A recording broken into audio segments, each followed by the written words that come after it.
Assalamualaikum warahmatullahi wabarakatuh. Alhamdulillah wassalatu wassalamu ala rasulillah la haula wala quwata illa billah, amma ba'du.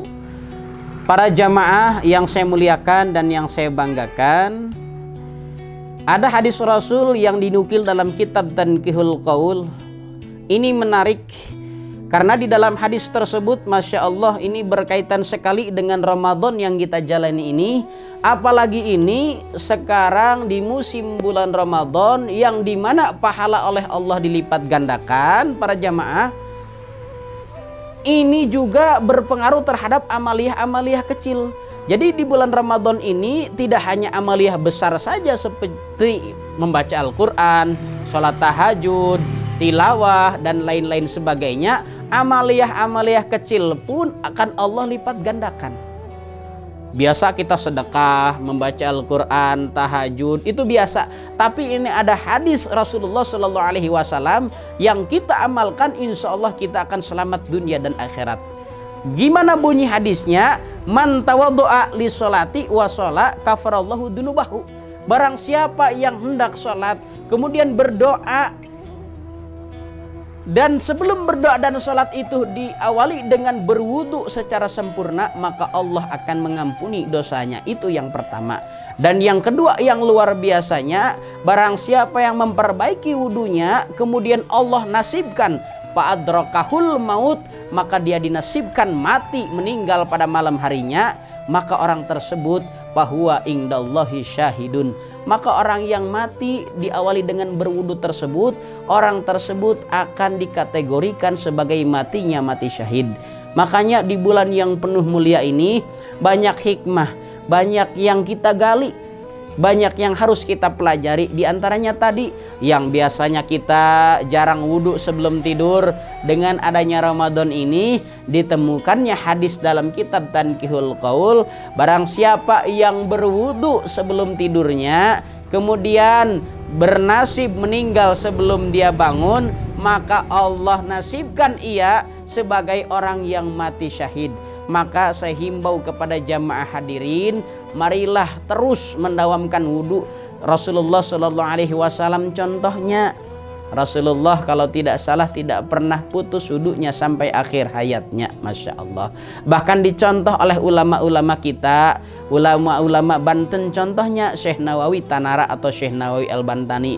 Beliau wali Allah, ulama Allah yang wafat di Mekah. Beliau selalu dan senantiasa mendawamkan wudhu setiap saat, Masya Allah. Karena tadi mereka tahu fadilah wudhu ini, barang siapa yang berwudhu maka ia akan dilepaskan dari dosa-dosa, akan diampuni dari dosa-dosa kecilnya. Dan barang siapa yang berwudu sebelum tidur kemudian dinasibkan oleh Allah Subhanahu wa taala atau pendek umur, maka ia menjadi golongan orang yang mati syahid. Atau yang ketiga, ada salah satu hadis yang luar biasa di dalam kitab Tanqihul, man tawaddu'a fahsanul wudu. Barang siapa yang berwudu kemudian ia menyempurnakan wudunya, kemudian setelah berwudu dia membaca doa, inna anzalnahu fi lailatul qadri wa ma adraka ma lailatul qadri khairu min alfi syahr tanazzalul malaikatu waruhu fiha biidni rabbihim min kulli salamun hiya hatta matla'il fajr. Barang siapa yang berwudu kemudian membaca surat Al-Qadar, maka orang tersebut dari setiap tetesan air wudunya ia akan dijadikan malaikat tetesan-tetesan air wudu tersebut. Dan malaikat yang dijadikan oleh Allah Subhanahu wa taala melalui tetesan-tetesan air wudu tersebut, malaikat tersebut akan memohonkan ampunan kepada Allah Subhanahu wa taala. Masya Allah. Jadi betapa mulianya orang yang sering mendawamkan wudu, para jamaah. Jadi kalau kita berwudu, coba kita lihat. Orang yang berwudu itu biasanya kita merasa terbentengi.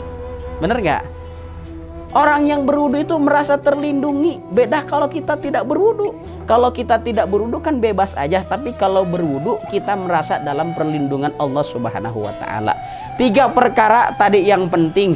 1, dawamkanlah wudu, karena wudu tadi akan menyebabkan dosa-dosa kecil kita diampuni oleh Allah Subhanahu wa taala. 2, kalau kita senantiasa berwudu, kemudian Allah nasibkan kita wafat dalam keadaan berwudu, maka Allah akan menjadikan kita orang yang bergelar mati syahid. Yang 3, kalau kita berwudu kemudian kita setelah berwudu itu mendoa atau membaca surat Al-Qadar, inna anzalnahu sampai beresnya, maka Allah jadikan tetesan-tetesan air wudu tersebut sebagai malaikat yang mendoakan dan meminta ampunkan kita kepada Allah Subhanahu wa taala. Itulah para hadirin hikmah Ramadan tahun ini. Mudah-mudahan berkah, mudah-mudahan selalu membawa kemanfaatan. Dawamkan wudu selalu. Jangan sampai kita lepas dari berwudu. Kalau wudu kemudian batal, wudu lagi. Kalau batal, wudu lagi. Terus dan terus, insya Allah. Kalau kita senantiasa mencoba mendawamkan berwudu, insya Allah kalau kita senantiasa mendawamkan berwudu, Allah pun nanti akan mengistiqomahkan kita menjadi orang ahli wudu. Ahli wudu, insya Allah Allah selamatkan di dunia dan di akhiratnya. Terima kasih. Wallahul muwaffiq ila aqwamit thoriq. Wassalamualaikum warahmatullahi wabarakatuh.